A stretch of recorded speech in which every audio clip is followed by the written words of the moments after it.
ತುಂಬ ತುಂಬ ತುಂಬ ಖುಷಿ ಅನ್ನಿಸ್ತು. ಒಂಥರ ಪೆಪಿ ಸಾಂಗ್ ಅಥವಾ ಎನರ್ಜಿ ಸಾಂಗ್, ಯಾರಾದರೂ ಸರಿ ಕುಣಿಬೇಕು ಅನ್ನೋ ಸಾಂಗು. ಅದಕ್ಕೋಸ್ಕರ ನಾನು ಚೈತನ್ಯಂಗೆ ಹೇಳಿದ್ದು ಕುಣಿಯಪ್ಪ ನೀನು ಅಂತೇಳಿ. ತುಂಬ ಖುಷಿ ಅನ್ನಿಸ್ತು. ಈ ಪಿಕ್ಚರ್ ಪ್ರಾರಂಭ ಆಗೋದಕ್ಕೆ ಮುಂಚೆ ಶ್ರೇಯಸ್ಸು ಮತ್ತು ಶ್ರೀಮತಿ ವಿನೋದ್ ಪ್ರಭಾಕರ್ ಅವರಿಬ್ಬರು ನಮ್ಮ ಮನೆಗೆ ಬಂದಿದ್ದರು. ಅಂದರೆ ಆಗಿನ್ನೂ ಮನೆ ನಮ್ಮದು ಫಿನಿಶ್ ಆಗ್ತಾಯಿತ್ತು. ಅಂದರೆ ಕೂತ್ಕೊಳ್ಳೋಕೆ ಕೂಡ ಜಾಗ ಇರಲಿಲ್ಲ. ನಾವು ಚೇರ್ ಕೊಡಬೇಕು ಅಂತಂದರೆ ಎಲ್ಲಪ್ಪ ಕೂಡಿಸೋದು ಅಂತ ಅಲ್ಲಿಗೆ ಬಂದರು. ಅಲ್ಲಿಗೆ ಬಂದು ಇದನ್ನು ಕಥೆನೆಲ್ಲ ಹೇಳಿ ವೇಣು ಅವ್ರಿಗೆ ಮಾಡಬೇಕು ಅಂಥೇಳಿ. ಅದಕ್ಕೆ ವೇಣು ಎರಡು ಮುಖ್ಯ ಕಾರಣ ಇತ್ತು. ಒಂದು, ವಿನೋದನ ಜೊತೆ ಫಸ್ಟ್ ಸಿನಿಮಾ ಮಾಡ್ತಿರೋದು ವೇಣು. ಇನ್ನು ಮತ್ತೆ ಚೈತನ್ಯನ ಜೊತೆ ಮತ್ತೆ ಸಿನಿಮಾ ಮಾಡ್ತಿರೋದು. ಯಾಕಂದರೆ ಚೈತನ್ಯ ಒನ್ ಆಫ್ ದಿ ಫೇವ್ರೇಟ್ ಡೈರೆಕ್ಟರ್ಸಲ್ಲಿ ಒಬ್ಬರು ವೇಣುಗೆ. ಆ ಎರಡೂ ಕಾರಣದಿಂದ ಒಪ್ಕೊಂಡ್ವಿ. ಆವಾಗ ಪದ್ಮನ ಬಗ್ಗೆ ನಮ್ಗೆ ಗೊತ್ತೇ ಇರಲಿಲ್ಲ. ಪದ್ಮ ಬರೋದಕ್ಕೆ ಮುಂಚೆ ಶ್ರೇಯಸ್ ಹೇಳಲೇಬೇಕು, ಒಳ್ಳೆ ಪ್ಯಾಷನ್ ಇರುವಂಥ ಒಬ್ಬ ಪ್ರೊಡ್ಯೂಸರ್, ಇಂಟ್ರೆಸ್ಟ್ ಇರುವಂಥ ಒಂದು ಪ್ರೊಡ್ಯೂಸರ್, ಸಿನಿಮಾ ಅಂತಂದರೆ ಒಬ್ಬ ಆಡಿಯನ್ಸ್ ಆಗಿ ಎಂಜಾಯ್ ಮಾಡುವಂಥ ಒಬ್ಬ ಪ್ರೊಡ್ಯೂಸರ್. ಈಗಲೂ ಕೂಡ ಹಾಡುಗಳೆಲ್ಲ ಬರ್ತಾಯಿದ್ರೆ ಅವ್ನು ವಿಸಿಲ್ ಹಾಕ್ಕೊಂಡು ಕೂತಿದ್ದ ಹಿಂದೆ. ನೀನು ಡ್ಯಾನ್ಸ್ ಮಾಡ್ತಿದ್ರೆ ನಾನು ಅಂತಂದರೆ ಇವನು ಅಂತ ಅವ್ರ ಜೊತೆಗೆ ನನಗೆ. ಅಂದರೆ ವಿನೋದನ ನಿಜವಾದ ಅಭಿಮಾನಿಗಳಲ್ಲಿ ಶ್ರೇಯಸ್ಸು ಕೂಡ ಒಬ್ಬ. ಯಾಕೆಂದರೆ ನಿನ್ನ ಬಗ್ಗೆ ಎಷ್ಟು ಮಾತು ಕೇಳಿದ್ದೀನಿ ಅವನ ಬಾಯಲ್ಲಿ ಅಂದರೆ Vinod sir Vinod sir Vinod sir. ನಂದೆ ಲೇ ಹೀರೋ ನನಗೆ ಸ್ವಲ್ಪ ತಾನೇ ಗೊತ್ತು ಕಣೋ. ಅವ್ರ ಅಪ್ಪಾಜಿ ಜೊತೆ ನಾನು ಆ್ಯಕ್ಟ್ ಮಾಡಿದ್ದೀನಿ, ಅಷ್ಟು ಬಿಟ್ಟರೆ ವಿನೋದನ ಜೊತೆ ನಾನು ಯಾವ ಸಿನಿಮಾನೂ ಆ್ಯಕ್ಟ್ ಮಾಡಿಲ್ಲ ಇದುವರೆಗೂ. ಬಟ್ ನನಗೆ ವ್ಯಕ್ತಿಗತ ಪರಿಚಯ ಇಲ್ಲ, ಆದರೆ ಆತನ ಬಗ್ಗೆ ನನಗೆ ಗೌರವ ಇದೆ. ಯಾಕಂದರೆ ಒಳ್ಳೆಯ ಆರ್ಟಿಸ್ಟು, ಒಳ್ಳೆಯ ಕಲಾವಿದ, ಒಳ್ಳೆಯ ಮನುಷ್ಯ. ಆದ್ದರಿಂದ ನನಗೆ ಅವನ ಬಗ್ಗೆ ಒಳ್ಳೆಯ ಅಭಿಪ್ರಾಯ ಇದೆ. ಬಟ್ ಇವನಿತ್ರ ನಿನ್ನ ಬಯೋಡಾಟಾ ಕೇಳಿ ನಾನು ಇನ್ನೂ ಹತ್ತಿರ ಆಗಿಬಿಟ್ಟೆ. ಏನೋ ನನಗೆ ತುಂಬ ಗೊತ್ತು ವಿನೋದ್ ಪ್ರಭಾಕರ್ ಅನ್ನೋ ಥರ ಇದ್ರೆ. ಯಾಕಂದರೆ ಶ್ರೇಷ್ಠ ಸತಿ ಹೇಳಿದ್ದ ನಾನು ನಿನ್ನ ಬಗ್ಗೆ. ಆಮೇಲೆ ಪದ್ಮನ ಬಗ್ಗೆ ಅಂತೂ ತುಂಬ ಖುಷಿ ಅನಿಸುತ್ತೆ. ಪದ್ಮ ಒಂದು ಇನ್ನೋಸೆಂಟ್ ಹೆಣ್ಮಗಳು, ಪದ್ಮಾವತಿ ಜೈರಾಮ್ರವರು. ತುಂಬ ಖುಷಿ ಅನಿಸುತ್ತೆ. ಒಬ್ಬ ಹೆಣ್ಮಗಳು ಯಾವುದಾದ್ರೂ ಒಂದು ಕೆಲಸ ತಗೊಂಡ್ರೆ ಮೊದಲನೇದಾಗಿ ಅವನ ಹೆಂಡತಿ, ಆಕೆ ತುಂಬ ಖುಷಿ ಅನಿಸಿದ್ಲು. ಯಾಕಂದರೆ ಅಷ್ಟು ಕಮಿಟ್ಮೆಂಟಾಗಿ ಬಂದು ಮಾತಾಡಿ ಆ ಸೆಟ್ಟಲ್ಲೂ ಅಷ್ಟೇ. ನಾನು ಒಂದು ಸತಿ ನಿಮ್ಮ ಶೂಟಿಂಗ್ ಹತ್ರ ಮೈಸೂರಿಗೆ ಬಂದಿದ್ದೆ. ನಮ್ಮ ಮನೆ ಪಕ್ಕದಲ್ಲೇ ನೀವು ಶೂಟಿಂಗ್ ಮಾಡ್ತಿದ್ರಿ ಮೈಸೂರಲ್ಲಿ. ಸೊ ಅದರಿಂದ ಯೂಶ್ವಲಿ ವೇಣು ಸೆಟ್ಟಿಗೆ ನನ್ನ ಕರೆಯಲ್ಲ, ನಾನು ಹೋಗಲ್ಲ. ಯಾಕಂದರೆ ನನಗೆ ಸಂಬಂಧ ಇಲ್ದಿರ್ಬೇಕಾರೆ. ಯಾಕಂದರೆ ಅವರು ಸ್ವಲ್ಪ ಕೆಲಸ ಮಾಡ್ತಿರ್ತಾರೆ. ಆಮೇಲೆ ನನ್ನ ಮಾತಾಡ್ಸೋದೇ ಇಲ್ಲ ವೇಣು ಸೆಟ್ಟಿಗೆ ಹೋದರೆ. ಸೊ ಅದರಿಂದ ನಾನು ಹೋಗೋದಿಲ್ಲ. ಬಟ್ ಅಲ್ಲಿ ನಮ್ಮನೆ ಪಕ್ಕದಲ್ಲೇ ಇದ್ದಿದ್ದಕ್ಕೆ ನೀವು ಬನ್ನಿ ಅಂತ ನೀವು ಕರೆದಿದ್ದಕ್ಕೆ ಹೋಗಿ ಬಂದೆ. ಅಲ್ಲಿ ಇವನ ಹೆಂಡತಿ ಎಷ್ಟು ಲವಲವಿಕೆಯಿಂದ ಓಡಾಡ್ಕೊಂಡಿರೋದು. ಆಮೇಲೆ ಅಲ್ಲಿ ನಾನು ಪದ್ಮನ್ನ ನೋಡ್ತೀವಿ. ಪದ್ಮಾವತಿಯವರನ್ನು ಪದ್ಮ ಅಂತ ಕರೆದಿದ್ದು ಈ ವೇಣು ಮತ್ತು ಚೈತನ್ಯನೇ ಅನಿಸುತ್ತೆ.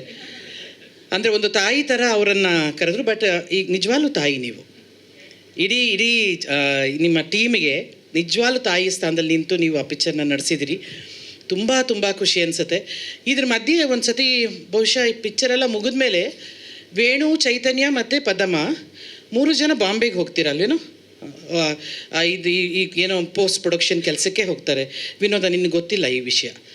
ಏನಾಯಿತು ಅಂತಂದರೆ ವೇಣು ಮತ್ತು ನನಗೆ ಏರ್ಪೋರ್ಟ್ ತಲುಪಿದ ಮೇಲೆ ವೇಣು ಫೋನ್ ಮಾಡ್ತಾನೆ ನನಗೆ. ನಮ್ಮನ್ನು ಸೆಕ್ಯೂರಿಟಿ ಅವರು ಬಿಡ್ತಾ ಇಲ್ಲ ಅಂದರೆ ನಾನು ಏನಮ್ಮ ಅಂತಲೇ ಮಾತಾಡೋದು. ನನ್ನ ಯಜಮಾನ ಅಮ್ಮ ಅಂತಲೇ ಮಾತಾಡೋದು. ಅಮ್ಮ, ನಮ್ಮನ್ನು ಬಿಡ್ತಾ ಇಲ್ಲ ಒಳಗಡೆ, ನಿನಗೆ ಯಾರಿಗಾದರೂ ಇದ್ದರೆ ನೋಡು, ಪ್ರೋಟೋಕಾಲ್ ಎಲ್ಲ ಇದ್ದರೆ ದಯವಿಟ್ಟು ಹೇಳು ಅಂತಂದರು. ಹೌದಾ, ನಿಮ್ಮನ್ನು ಯಾಕೆ ಬಿಡ್ತಾ ಇಲ್ಲ? ಅದೇ ಬಲರಾಮನ ದಿನದ ಪ್ರೊಡ್ಯೂಸರ್ ಅಂತ ಏನು ಬಿಡ್ತಾ ಇಲ್ವಾ ಆ ಥರದ ಸಿನಿಮಾ ಅಂತೇಳಿ? ಏನಾದರೂ ಆ ಥರದ್ದು ಏನಾದರೂ ಇದೆಯಾ? ನಿಮ್ಮ 3 ಜನದ ಮೇಲೆ ಅನುಮಾನ ಇದೆಯಾ ಅಂತೆಲ್ಲ ನನಗೆ ಏನೇನೋ ಥಾಟ್ಸ್, ನನಗೆ ಆಲೋಚನೆಗಳು ಏನಿರ್ಬೋದು ಅಂತ.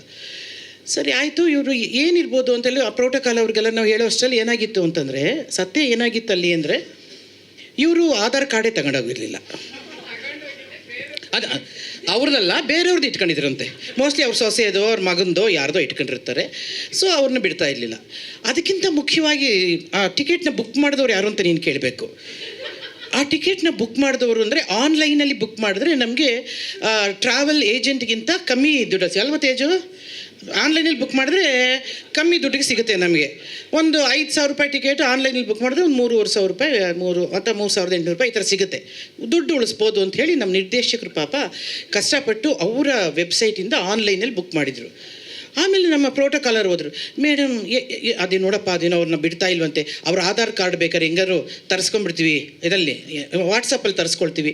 ಅದು ಹೆಂಗೆ ಬಿಡ್ಬೋದು ಮೇಡಮ್, ಅವ್ರು ವಾಟ್ಸಪ್ಪಲ್ಲಿ ತರಿಸ್ಕೊಂಡ್ರು ಬಿಡ್ಬೋದು, ಆದರೆ ಟಿಕೆಟ್ ಇವತ್ತಿಂದಲ್ಲ ಮೇಡಮ್, ಮುಂದಿನ ತಿಂಗಳದು. ಅಷ್ಟು ಅಡ್ವಾನ್ಸ್ ನಮ್ಮ ಡೈರೆಕ್ಟ್ರು. ಸಾಧ್ಯನೇ ಇಲ್ಲ ರೀ. ಅವನ ಪ್ರಕಾರ ಈ ಸಿನಿಮಾ ರಿಲೀಸ್ ಆಗೋಗಿದೆ. ನಾವೆಲ್ಲ ಸುಮ್ಮನೆ ಅಂದರೆ ಅವನ ಇಮ್ಯಾಜಿನೇಷನಲ್ಲಿ ನಾವು ಹಿಂದೆ ಒಂದು ಪಿಕ್ಚರ್ ಮುಂದಕ್ಕೆ ಹೋಗ್ಬಿಟ್ಟು ನಾವು ಹಿಂದಕ್ಕೆ ನೋಡ್ತಾ ಇರ್ತೀವಲ್ಲ, ಈ ಥರ ಟೈಮ್ ಟ್ರಾವೆಲ್ ಥರ ನಾವು ಹಿಂದೆ ಈ ಥರ ಪೇಜ್ ಮಾಡಿದ್ವಿ, ಪ್ರೆಸ್ ಮೀಟ್ ಮಾಡಿದ್ವಿ. ಆವಾಗ ವಿನೋದ್, ಭೂಷಣ್ ಎಲ್ಲ ಡ್ಯಾನ್ಸ್ ಮಾಡಿದರು. ಆವಾಗ ವಂದಿತಾ ಈ ಥರ ಡ್ಯಾನ್ಸ್ ಮಾಡಿದ್ಲು. ಪೋಸ್ಟ್ರು ಅವಳದೇ ಜಾಸ್ತಿ ಹಾಕಿದ್ರು. ಅದೆಲ್ಲ ಅವನಿಗೆ ಅವಾಗ ಬರ್ತಾ ಇರುತ್ತೆ ಚೈತನ್ಯ. 50 ಡೇಸು ಆಗೋಗಿದೆ. 100 ಡೇಸ್ ಶೀಲ್ಡ್ ಕೊಡೋಕ್ಕೆ ನಾನು ಬಂದಿದ್ದೀನಿ. ತುಂಬ ನಿಜವಾಗ್ಲೂ ಹೇಳ್ತೀನಿ, ಇವರು 3 ಜನ, ಪದಮ್ಮ, ಚೈತನ್ಯ ಹಾಗೂ ವೇಣು ಮತ್ತು ಮಗ ನೀನು, ತೇಜು ಅವಾಗವಾಗ ಇರ್ತಿದ್ದ ಆಫ್ಕೋರ್ಸ್. ಇವರು ಇಷ್ಟೂ ಜನ 3 ಜನ ನನ್ನ ಇಡೀ ಚಿತ್ರವನ್ನು ತಗೊಂಡು ಹೋಗಿದ್ದ ರೀತಿ, ಮತ್ತು ವಿನೋದ್ ಅದರಲ್ಲಿ ತುಂಬ ಚೆನ್ನಾಗಿ ಮಾಡಿದ್ಯಾ ಮಗ. ಎಷ್ಟು ಸತಿ ಹೇಳಿದ್ದಾರೆ ಅಂದರೆ ವೇಣು ನಿನ್ನ ಬಗ್ಗೆ, ಎಷ್ಟು ಚೆನ್ನಾಗಿ ಆ್ಯಕ್ಟ್ ಮಾಡಿದ್ದಾನೆ, ಎಷ್ಟು ಚೆನ್ನಾಗಿ ಕಾಣಿಸ್ತಾನೆ. ಐ ಥಿಂಕ್ ಚೈತನ್ಯಂಗೆ ಅದೊಂದು ಮಾಯಾಜಾಲ ಇದೆ. ನನಗೆ ಭೂಷಣ್ ಅವನಿಗೇನೋ ಕೋಪನೇ ಬಂದಿಲ್ಲ, ಅವನಷ್ಟು ಚೆನ್ನಾಗಿದ್ದ, ಅಷ್ಟು ನಗ್ನಗ್ತಾ ಇದ್ದ ಅಂತ ಸುಳ್ಳು ಹೇಳಿದ್ದು ನೋಡಿ ಭೂಷಣ್ ಬಗ್ಗೆ. ನನಗೆ ಇನ್ನೊಂದು ಭೂಷಣ್ ಬಗ್ಗೆ ಅನುಮಾನ ಬಂದುಬಿಡ್ತು. ಅಲ್ಲ, ಸಾಂಗ್ ಅಂತ ಅವ್ನು ಏನು ಮಾತಾಡಿಲ್ಲ ಮಗ, ಅದರಲ್ಲಿ ಮೈಕೆಲ್ಲ ಹೊಡೆದಾಕ್ಬಿಟ್ಟವನೇ ಕಣೋ. ಕೇಳೋ ಶೂಟಿಂಗಲ್ಲಿ ಅವನು ಕೋಪ ಬಂದರೆ ಇದೆಲ್ಲ ಕೆಂಪಗಾಗ್ಬಿಟ್ಟು ಈ ಮೈಕ್ ಇದ್ರೆ ಅದನ್ನ ತಂದ ಥಪಾರ್ ಅಂತ ಹೊಡೆದು, ಏನು ವಿನೋದ ಪಾಪ ಭೂಷಣ, ನಿನಗಿದೆಲ್ಲ ಗೊತ್ತಿಲ್ಲ ಮಗನೇ. ತುಂಬ ಅವನು BP ಎಲ್ಲ ಭಾಳ ಹೈಯಲ್ಲಿದೆ. ಏನೋ ಒಂದಿದ್ದನ್ನು ನೋಡಿ BP ತಣ್ಣಗಾಗಿರಬಹುದು. ಅದರಿಂದ ಆ ಸಾಂಗು ಆಗಿದ್ದೇ ಗೊತ್ತಿಲ್ಲ. ಪ್ರಿಯಾನಂದ್, ನನಗೆ ಆ ಹೆಣ್ಮಗಳದ್ದು ಗೊತ್ತೇ ಇಲ್ವೇ. ಅವರಿದ್ದಾಗಲೇ ನಾನು ಜಾಸ್ತಿ ಬರಬೇಕಿತ್ತು ಶೂಟಿಂಗ್ಗೆ. ಬಂದಿದ್ರೆ ಡೈರೆಕ್ಟ್ರ್ ಹೆಂಗಿರ್ತಿದ್ದ ಅಂತ ನೋಡ್ತಿದ್ದೆ ನಾನು. ಬಟ್ ತುಂಬ ಖುಷಿ ಅನಿಸುತ್ತೆ. ಈ ಸಿನಿಮಾ ತುಂಬ ಚೆನ್ನಾಗಿ ಬಂದಿದೆ ರೀ. ಎಲ್ಲರ ಬಾಯಲ್ಲೂ ಕೂಡ ಅಲ್ಲಿ ಹರಿ ಅವನು ತುಂಬ ಚೆನ್ನಾಗಿ ಎಡಿಟ್ ಮಾಡಿದ್ದಾನೆ. ಬಾರೋ ಇಲ್ಲಿ ಬಾ ಕೂತ್ಕೊಮ್ಮ. ಎಡಿಟರ್ ನಮ್ಮ ಹರಿ ತುಂಬ ಚೆನ್ನಾಗಿ, ಅಂದರೆ ಅಲ್ಲಿ ಬಾಂಬೆಲಿ DI ಮಾಡೋಕ್ಕೆ ಹೋಗಿದ್ದಾರೆ ವೇಣುವರು. ಇವತ್ತು ಸಂಜೆ ಇಲ್ಲಿ ಬೆಂಗಳೂರು ಬರ್ತಾ ಇದ್ದಾರೆ. ಎಲ್ಲರ ಬಾಯಲ್ಲೂ ಒಂದೇ ವಿಚಾರ, ಈ ಪಿಕ್ಚರ್ ಕ್ಲಾಸಿಕ್ ಆಗಿ ಬಂದಿದೆ, ತುಂಬ ಚೆನ್ನಾಗಿ ಬಂದಿದೆ, ತುಂಬ ಚೆನ್ನಾಗಿದೆ ಅಂತ ಹೇಳಿ. ನನಗಂತೂ ಎಷ್ಟು ಕ್ಯೂರಿಯಾಸಿಟಿ ಬೆಳೆಸಿದೆ ಅಂದರೆ ಫಸ್ಟ್ ನೋಡ್ಬಿಡ್ಬೇಕು ಈ ಪಿಕ್ಚರ್ನ ಅಂತ ಹೇಳಿ. ಆಮೇಲೆ ಈ ಚಿತ್ರದ ಸಂಗೀತ ನಿರ್ದೇಶಕರು ನಮ್ಮ ಪ್ರವೀಣಿಗೆ ನಾನು 3-4 ಸತಿ ಹೇಳಿದ್ದೀನಿ, ಚೈತನ್ಯಂಗೂ ಹೇಳಿದ್ದೀನಿ. ಭಾರತ ದೇಶದಲ್ಲಿ ಅತ್ಯಂತ ದುಬಾರಿ ಸಂಗೀತ ನಿರ್ದೇಶಕರು ಯಾರಾದರೂ ಇದ್ದರೆ ಅದು ಸಂತೋಷ್ ನಾರಾಯಣ್ರವರು. ಅತ್ಯಂತ ಬ್ಯುಸಿ, ಅತ್ಯಂತ ದುಬಾರಿ. ಇವಾಗ ಅಂದರೆ ಕೈಗೆ ಎಟಕತಾಬೋದು ಸಂಗೀತ ನಿರ್ದೇಶಕರು ಅಂತ ನಿರ್ಮಾಪಕರಿಗೆ ಈಗಾಗಲೇ ಅರ್ಥ ಆಗಿದೆ ಅವರಿಗೆ.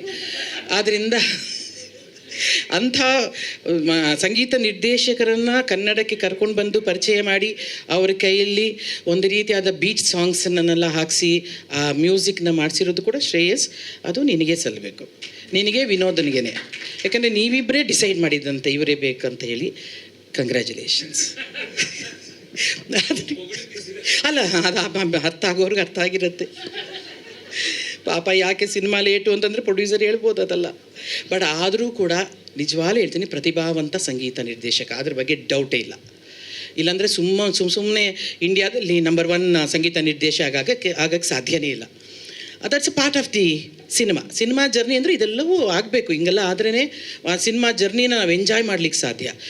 ಮಗುವನ್ನ ಹೇಗೆ 1 ತಿಂಗಳು ಹೆತ್ತಿದ ಮೇಲೆ ನಾವು ಕನ್ಸೀವ್ ಅಂತ ಆದಮೇಲೆ ಅಲ್ಲಿಂದ ಶುರುವಾಗುತ್ತೆ, ಮಗು ಹೆರಿಗೆ ಆಗಿ ಮಗು ಹೊರಗಡೆ ಭೂಮಿ ಮೇಲೆ ಬರೋ ತನಕ ಅದೊಂದು that's a journey of the cinema. That is the cinema style.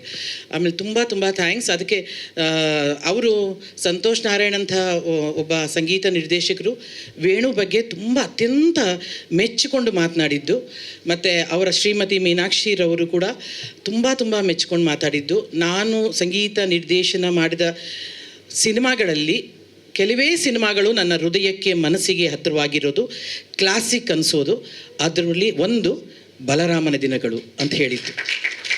ಅದು that is a biggest statement from the ಸಂಗೀತ ನಿರ್ದೇಶಕರು. ಆಮೇಲೆ T-Series ಸುಮ್ಮನೆ ಬಂದು ಯಾವುದೋ ಒಂದು ಪಿಕ್ಚರ್ ರಿಲೀಸ್ ಆಗ್ತಿದೆ ಅಂತೇಳಿ ತೊಗೊಂಡು ಹೋಗುವಂಥವ್ರಲ್ಲ. ಅಂಥವರು ಬಂದು ಈ ಸಿನಿಮಾಕ್ಕೆ ರೈಟ್ಸ್ ತೊಗೊಂಡೋಗಿದ್ದಾರೆ, ಮ್ಯೂಸಿಕ್ ರೈಟ್ಸ್ ಅಂತಂದರೆ again Paddamma, it's a great strength ನಿಮಗೆ. ಆಮೇಲೆ ಇಡೀ ಕಲಾವಿದರ ತಂಡ ರೀ, ತುಂಬ ತುಂಬ ಚೆನ್ನಾಗಿ ಮಾಡಿದ್ದಾರೆ. ಅದರಲ್ಲಿ ಮೊದಲಿಗ ಅಫ್ಕೋರ್ಸ್ ನಾಯಕ ವಿನೋದ್, ಅದಾದಮೇಲೆ ನಮ್ಮ ವಿನಯ ಆಗಲಿ, ಪ್ರಿಯಾ ಆನಂದ್ ಅವರಾಗಲಿ, ಅಥವಾ ಆ ದಿನಗಳಲ್ಲೂ ಮಾಡಿದ್ದ ಎಲ್ಲ ಕ್ಯಾರೆಕ್ಟರ್ಗಳಾಗಲಿ, ಇವರೆಲ್ಲರೂ ಕೂಡ ಒಂಥರ ಔಟ್ಸ್ಟ್ಯಾಂಡಿಂಗ್ ಆಗಿ ಬಂದು ನಿಂತ್ಕೊಳ್ತಾರೆ.